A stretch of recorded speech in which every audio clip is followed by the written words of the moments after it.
Double consonants for curved strokes కండి. Page number 81 double consonants. ఇది straight స్ట్రోక్స్కి అయితేనే మనం లెఫ్ట్ సైడ్ రైట్ సైడ్ చెప్తాం ఏమండి. ఇలాగా క్లాక్ వైజ్ తిప్పామనుకో ఇది ఆర్ హుక్ అవుతుంది, అదే యాంటీ క్లాక్ వైజ్ తిప్పితే అది ఎల్ హుక్ అవుతుంది చెప్తాం. అయితే కర్వ్డ్ స్ట్రోక్స్ విషయంలో మనకి only inside of the curve అంటాం తప్ప దానికి లెఫ్ట్ సైడ్ రైట్ సైడ్ అని చెప్పం. సర్కిల్కి ఎలా అయితే చెప్తామో హుక్స్ కూడా సేమ్, అది inside of the curved స్ట్రోక్స్కి.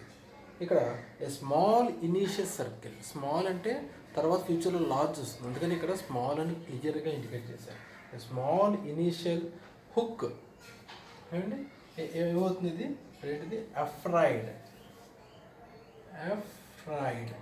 Small initial hook for ఆర్కి. ఆర్కి ఏమవుతుందండి, ఓన్లీ ఆరే ఉంటుంది, ఎల్కి వేరే. Left small initial hook afraid. Average other. ఎఫ్కి వీకి ఇద్ ఇష్ అన్నిటికీ కూడా ఇన్సైడ్ ద కర్వ్ స్ట్రోక్స్. అలాగే మిడిల్ ఆఫ్ ద వర్డ్ వచ్చినా సరే మనం ఈజీగా అది రాయొచ్చు. Pressure, sooner.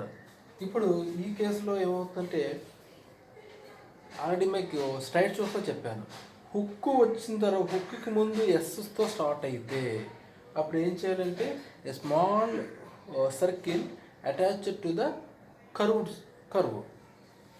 ఇక్కడ నీట్గా కొంచెం రాయాలండి. సర్కిల్ రాసి ఈ సర్కిల్ని హుక్కి అటాచ్ చేయాలి. సోనర్. ఇది ఏమాత్రం కలిసిపోయిందో అది ఏమవుతుందంటే సూన్ అయిపోతుంది. మనం ఏం చేయాలి, నీట్గా హుక్కి మాత్రమే అటాచ్ చేసుకొని సోనర్ కింద రాసుకోవాలి. ఇక్కడ సమ్మర్, ఇక్కడ చూడండి, ఇక్కడ స్మాల్ హుక్. ఇది సర్కిల్ ఏం చేయాలంటే హుక్కి అటాచ్ చేసుకొని క్లియర్గా ఈ సర్కిల్ హుక్ రెండు కనబడేలాగా రాసుకోవాలి. తర్వాత కార్నర్.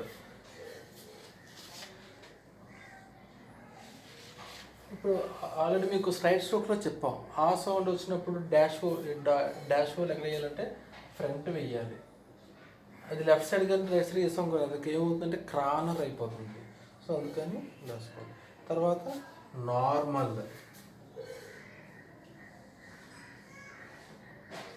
ఇది కూడా ఏం చేయాలి, స్ట్రైట్ డాష్ హోల్ ఫ్రంట్ పెట్టుకోవాలి. అప్పుడు అది ఏమవుతుంది, నార్మల్ అవుతుంది.